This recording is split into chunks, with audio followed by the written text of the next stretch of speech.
Happy day after Thanksgiving, everybody. Look, my take on the Patriots-Vikings game last night.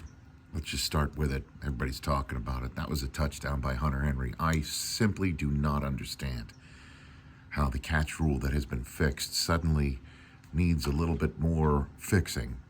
Hunter Henry grabbed that football with both hands, reached out for the goal line, and seemed to me to keep his hand underneath the football the entire time. Yes, it did appear that perhaps the football right near the laces grazed the ground, but he had control of it.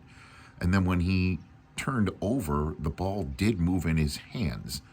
But the fact that he grabbed the ball, went to the ground, seemed to control the ball with both of his hands, and then flipping over, moved the ball in his hands. And when he moved the ball in his hands, he wasn't touching the ground with the football.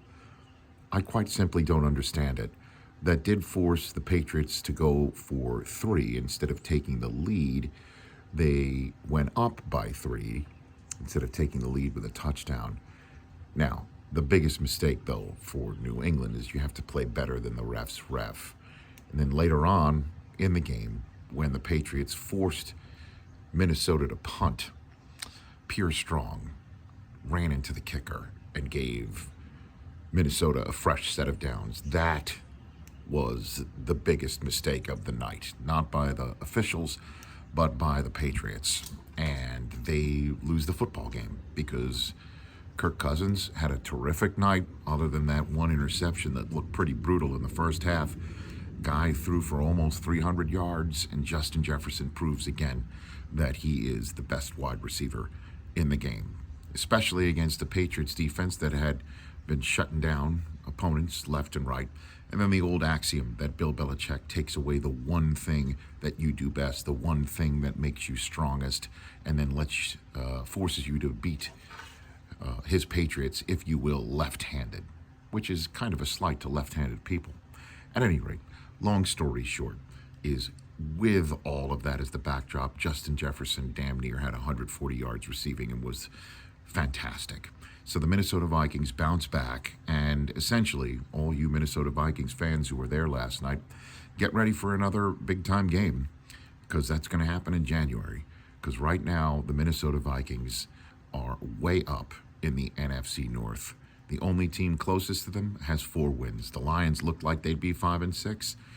They only have 4 wins. The Green Bay Packers, 4 wins. The Chicago Bears looks like Justin Fields is seriously hurt right now and might not even play against the New York Jets. This division is the Green Bay Packers of the last few years. It now belongs to the Minnesota Vikings. So the only issue is, can they win the 1 seed potentially? Can they stay the 2 seed? It looks like they'll stay the 2 seed. Doesn't look like the 49ers will be able to catch them in number of wins for the rest of this year. Certainly not the NFC South. So the Vikings have a good shot at the 2 seed, the best shot at the 2 seed right now. And why not the 1? Well, they've already lost to Philadelphia. And, well, they've also already lost to Dallas. So whoever wins the NFC East, maybe, it looks like right now through 12 weeks, is going to be the 1 seed in the NFC. As for the Patriots, look, it appears that Mac Jones heard all the conversations in the past few days about Zach Wilson and the Jets. Yeah, but Zach Wilson wasn't the only quarterback from the 2021 class in that game in New England last week that looked like hot garbage. And it looks like Mac Jones heard all the conversations over the last few days, building up from the last few weeks, that perhaps he had regressed. That was easily the best game that Mac Jones has played in 2022. He looked terrific. He was decisive. He was quick. He was really efficient. And he also got some chunk plays down the field. It wasn't a lot of dinks and dunks. Ramondre Stevenson is a beast now that Harris appears to be out once again. This guy makes business decisions after business decision forced on the defense. Nobody wants to take this guy down and tackle him. Patriots have a real shot at the playoffs right now, even though they're 6-5. They got a big game against the Buffalo Bills coming up on the week 13 Thursday night, but that's for down the road. As for last night, I think the Patriots got hosed on that touchdown.